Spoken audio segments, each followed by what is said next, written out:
제9시 기도 시간에 베드로와 요한이 성전에 올라갈새 나면서 못 걷게 된 이를 사람들이 메고 오니 이는 성전에 들어가는 사람들에게 구걸하기 위하여 날마다 미문이라는 성전문에 두는 자라.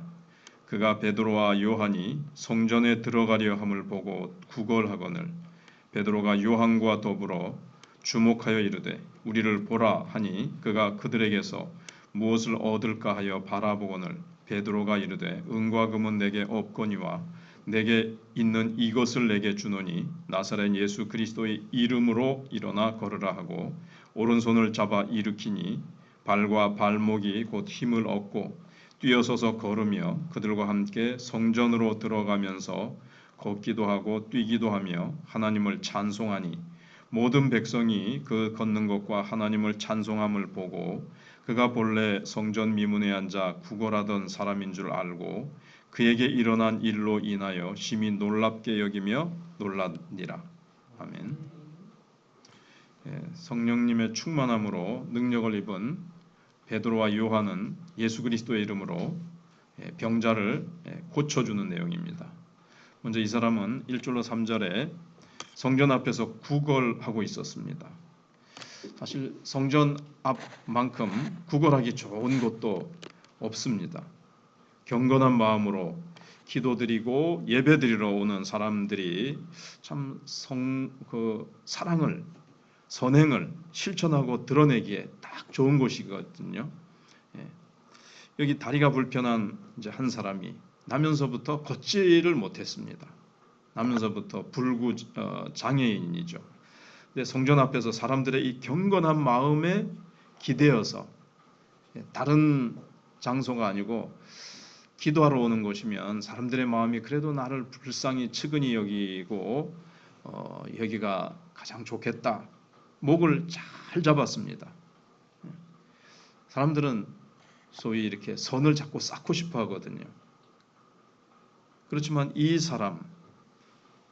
사람들의 마음을 얻기 위해서 성전 앞에 앉아 있으면서도 정작 하나님의 마음을 얻기 위해서 이 사람이 얼마나 노력했는지, 물론 자기는 하나님께 저주받았고 하나님 앞에 내가 가서 구해받자 이런 참 절망과 저주의식 속에 있기 때문에 그러지 못했는지 모르지만 사람들의 마음을 얻기 위해서는 이렇게 앉아서 구걸하려고 했는데 하나님 앞에 가서 하나님의 마음을 얻고 하나님께 매달려서 하나님 나를 불쌍히 여겨달라고, 만약에 하나님의 저주가 있다면 거두어 주시고 하나님 나의 절명적인 상황에서 벗어나게 해달라고 하나님을 바라보고 하나님께 매달려 보고자 하는 마음은 좀 없었다는 것, 그게 더 중요하고 그것이 좀 안타깝습니다.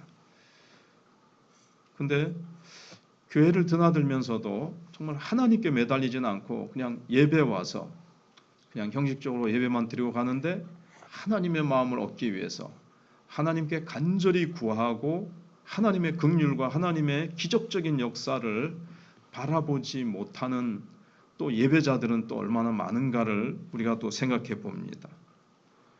하나님의 마음을 얻는 일에 열심을 내야 되는데 혹시 예배 와서 예배 평가, 예배 감상 이런 것만 하고 돌아갈 수도 있거든요.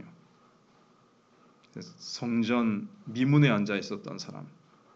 근데 우리는 조금 더 나아가서 묵상해 보면 성전 안에까지 예배 장소까지 들어오지만 그 예배가 하나님을 향한 간절함, 하나님의 기적을 바라보고 하나님이 나를 긍휼히 여겨 주시도록 하는 그 자리에까지 나가는 우리 성도들이 되도록 우리 현대 그리스도인들이 참 깊은 그런 목마름, 예배에 대한 하나님의 마음을 예배해서 하나님의 마음을 얻고 하나님의 기적의 능력을 기대하고 오는 성도들이 많지 않다는 걸 보면서 나는 어떠한가를 돌아봐야 되겠습니다. 그 다음에 4절로 8절에는 예수님의 이름으로 병이 낫습니다. 오후 이제 우리나라 시간으로 3시 기도 시간에 성전으로 올라가던 베드로와 요한이 이 구걸하는 사람을 보고 부릅니다. 그동안도 늘 기도하면서 기도하라는 시간에 봤겠죠. 이제 어렸을 때부터 봤을 수도 있습니다.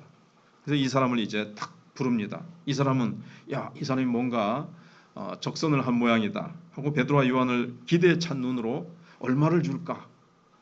그냥 턱 던지고 가면 될 텐데 부르는 거 보니까 좀 많이 줄래나? 이런 기대하는 눈으로 바라봤을지도 모르겠습니다. 그때 베드로의 입에서 나온 말이 실망을 하게 만들었을 겁니다. 은과 금은 내게 없거니와 너에게 줄 물질은 없다는 거예요. 하지만 그 다음의 말이 이 사람의 인생을 바꾸어 버립니다. 내게 있는 이것을 내게 주노니 나사렛 예수 그리스도의 이름으로 일어나 걸으라. 그렇게 이제 얘기를 합니다. 너에게 줄 물질은 없다. 은금은 없다는 거예요. 그렇지만 내게 예수님을 소유했다. 예수 이름 권세, 예수님의 권세, 예수님의 능력, 예수님의 그 생명을 내가 소유했다. 그러면서 예수님의 이름으로 이 사람의 병을 고쳐줍니다. 어떤 것보다도 필요하고 없어서는 안 될 그리고 가장 큰 축복의 선물 예수 그리스도, 그리고 예수 그리스도의 그 이름으로 일어나 걸으라.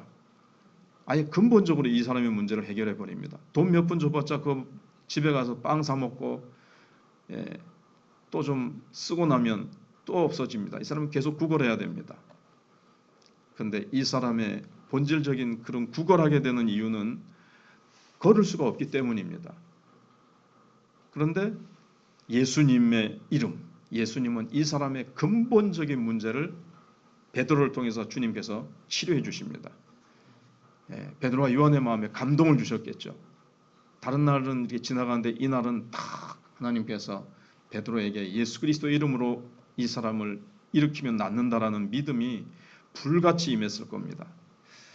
나는 또 한번 생각해 봐야 되겠습니다. 누구에게 나눠줄 게 있습니까? 예수님만큼 소중한 것이 어디 있겠습니까? 우리가 예수 그리스도의 이름으로 기도해 주고 또 예수님의 이름으로 그에게 내가 예수님의 이름으로 한다 꼭 말을 하지 않아도 예수님의 이름으로 내가 섬기고 예수님의 이름으로 할 때 예수님이 주시는 겁니다. 뭐 이런 걸 갖다 주십니까? 예수님의 이름으로, 예수님의 사랑으로 줍니다.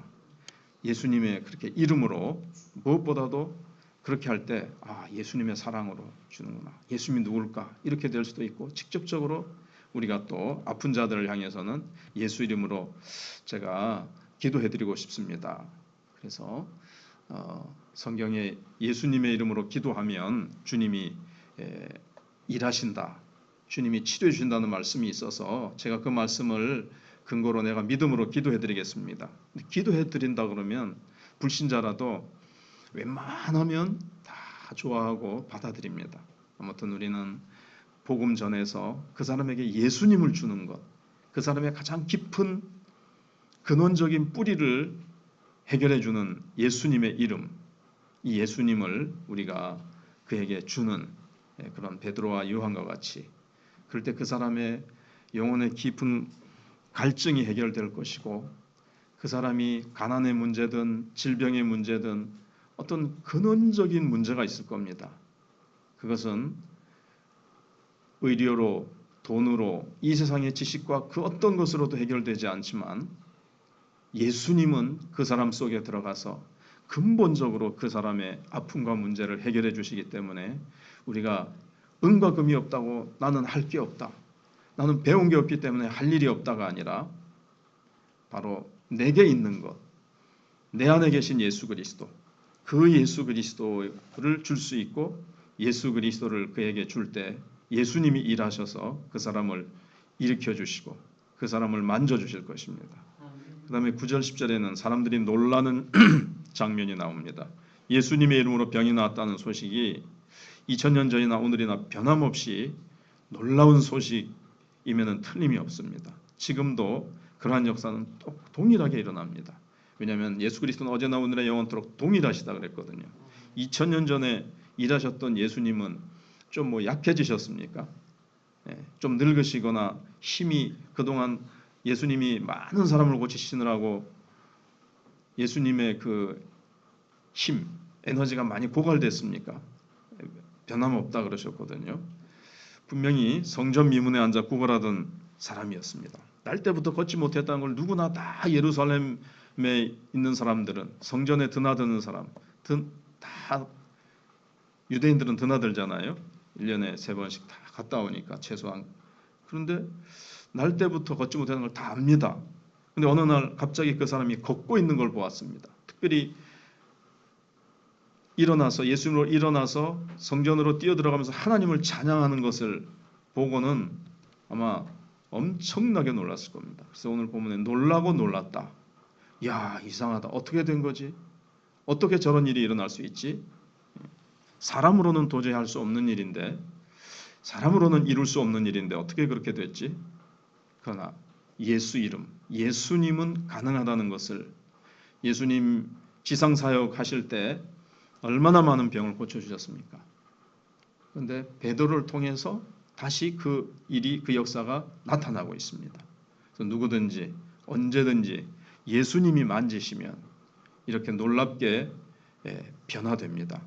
우리도 예수님의 이름 권세로. 그래서 다른 사람들이 와가지고 막 다음 본문에 보면 막 사람들이 몰려듭니다. 베드로와 요한 대단한 사람이다.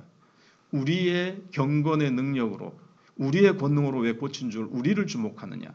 예수 이름이 권세 있어서 예수님이 고쳐주신 것이다. 그렇게 얘기를 하죠. 그래서 우리가 어떤 일을 할 때도 내 능력이 아니라 바로 내 안에 계신 예수 그리스도의 능력, 그리고 내 이름으로 구하면 시행하겠다고 말씀하셨기 때문에 예수님의 이름에 권세가 있다는 것, 그 이름은 그 실체를 대변하는 거니까, 아무튼 예수님께서 내 이름으로 구하면 내가 시행하겠다고 말씀하셨기 때문에 예수 이름으로 오늘도 축복하고 위로하고 예수 이름으로 감사하고 예수 이름으로 만나는 사람들에게 우리가 축복을 빌며, 또 하나님께서 여러 가지 연약한 부분들을 그 사람들 속에서 주님께서 깨닫게 해주실 때 그 부분을 주님 만져주시도록 우리가 그렇게 예수님을 흘려보내는 축복의 통로가 되어야 되겠습니다. 분명히 예수 그리스도의 이름에는 놀라운 권세가 있고 사람으로서는 할 수 없는 놀라운 권세가 있다는 것을 우리가 믿고 할 때에 그런 역사가 일어나게 될 것입니다. 기도하겠습니다.